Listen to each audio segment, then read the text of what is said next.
Сәлеметсіздер ме? Маған келіп түскен хат. Яғни мен оны сіздерге оқиын деп отырмын. Менің есімім Маржан. Мен де өз басымнан өткен адам сенгісіз оқиғаны жазып отырмын. Алғашында біреу бізді қорқытпақ болып қалжыңдасты ма деп ойлағам. Бірақ елес қыздың бейнесін анық көрген болатынмын. Жалғыз мен емес, құрбым да көрген еді. Сол кезде мен институтқа түскен соң Қарағанды қаласының Майқұдық мөлтек ауданына көшіп келгенбіз. Институттың 1-ші курсында оқып жүргенде туған күнімді үйде құрбыларыммен атап өтпекші болдым. Туған күнім бейсенбіге тура келді де, сол күні туған туыстарыммен бірге тойладық. Ал құрбыларыммен сенбі күні бас қосатын болдық.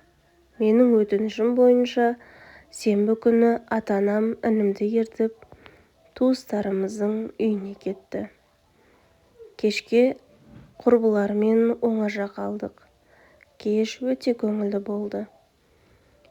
Түнгі сағат 11-лерге қарай барлығы өз үйлеріне қайтты. Ал менің жақын құрбым Айман менің қасымда қалды. Достарымыздың барлығы кеткен соң біз ыдыс-аяқты жуып, үйді тазалап шықтық. Содан соң Айман екеуміз біраз теледидар қарап әңгімелесіп отырдық. Содан ұйқымыз келген соң ұйықтайық деп шешіп жатып қалдық. Есік қоңырауларының шылдырынан мен оянып кеттім. Түн ортасы екен. Мұндай уақытта үйге кім келуі мүмкін? Таныс біреулер болса, атымды атап шақырар еді. Ал мен болсам, есіктің алдында тыңдап тұрмын. Ешкімнің даусы естілмейді. Сәлден соң есіктің қоңырауы тағы да қайта шырылдады. Бұл жолы Айман да оянып кетіпті. Көзін ашар-ашпас Айман, Маржан, кім ол? Деп маған қарай беттеді. Мен Айманнан есікті ашпайтынын сұрадым. Айман, тоқташы, есікті ашпай тұршы, деп едім. Айман болса анау-мынаудан қорқа бермейтін батыл қыз еді. Сол мінезіне салып, сығалап қарамай-ақ есікті аша салды. Мен қорқып бөлмеме кіріп кеткен едім. Айман деп шақырдым, тым-тырыс. Ешкімнің даусы естілмейді.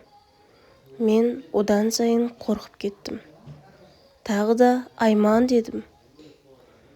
Одан жауап болмады.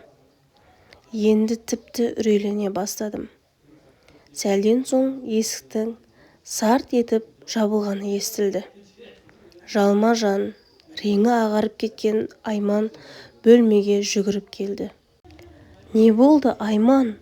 Деген сұрағыма дір-дір етіп тұтығып, дұрыс жауап бере алмады.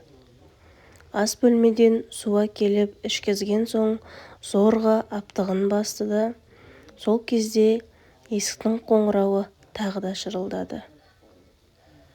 Бағанадан қорқып отырған менде аяқ асты қандай да бір батылдық пайда болды. Кім ол? Деп сыртқа есікке қарай жүгірдім.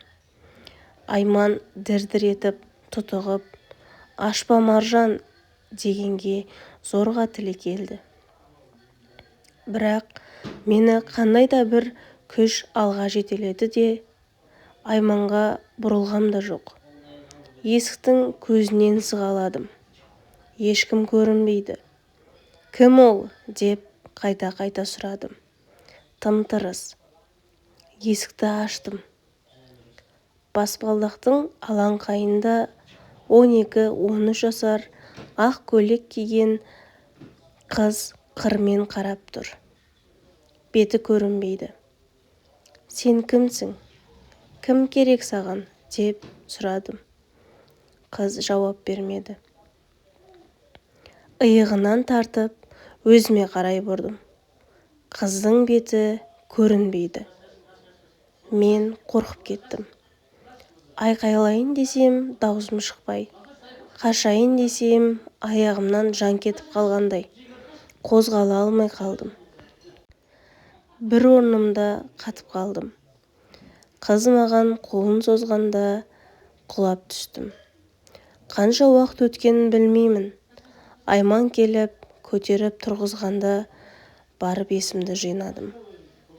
Екеуміз жетектесіп үйге кіріп, есікті тарс жауып алдық. Таң атқанша құшақтасып, қорқумен, жылаумен болдық.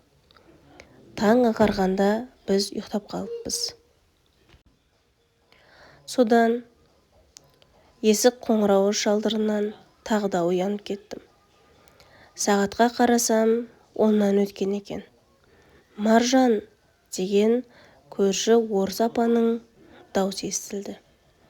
Мен болсам, ол дауысты бірден таныдым. Барып есікті аштым. Вера апай екен. Бәрі дұрыс па? Түн ортасында есіктерің 2 рет қатты сыртылдап жабылды ғой. Біреу келді ма? Деп сұрады. Біз Вера апайға болған жағдайды баяндап бердік. Вера апай болса, сендерге де келген екен ғой, деді. Яғни, ол қыз Вера апайға да көрінген екен. Біздің ештеңе түсінбей отырғанымызды көріп, сендер көшіп келерден 1 жыл бұрын осы үйдің жертөлесінде 12 жасар қызды зорлап өлтіріп кеткен еді. Қанішер қыздың бетін адам танымастай етіп тілгілеп тастаған. Анасының өзі әрең таныды. Сол қыздың елесі түн ортасында есіктің қоңырауларын басады. Алғаш көргенде мен де қатты сендер секілді қорққанмын. Көршілерге айтқанмын да. Ешқайсысы сенген жоқ.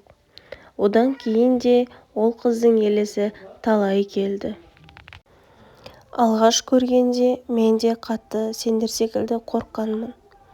Көршілерге айтқанмын. Ешқайсысы маған сенген жоқ. Одан кейін де ол қыздың елесі талай келді. Кейінгі келген кезінде мен есіктен сығалап, бар, жата ғой, менің мазамды алма, деп сөйлейтін болдым. Ол жауап қатпағанмен түсінген кісіше кетіп қалатын болды. Сендерге үй сатқан кісілер де содан сескеніп көшіп кеткен еді, деп бізге Вера апай барлығын айтып берді. Түске қарай ата-анам үйге келген соң болған жағдайдың барлығын және де Вера апайдың әңгімесін де толық ата-анама айтып бердім. Әкем ондай болады. Ол елес. Оның адамға еш зияны жоқ. Одан қорықпа, ойыңы да алма, ұмытуға тырыс деп айтты. Көп ұзамай біз ол үйді сатып, қала орталығына көшіп кеттік. Мен қазір үлкен қыз болдым. Бірақ сонда да осы болған жағдай менің ойымнан еш кетпейді. Сол кездегі қорқынышым әлі де бар сияқты. Деп жазыпты біздің бір оқырманымыз. Сіздердің де бастарыңыздан өткен оқиғалар болса, комментарийге жазып қалдырыңыздар.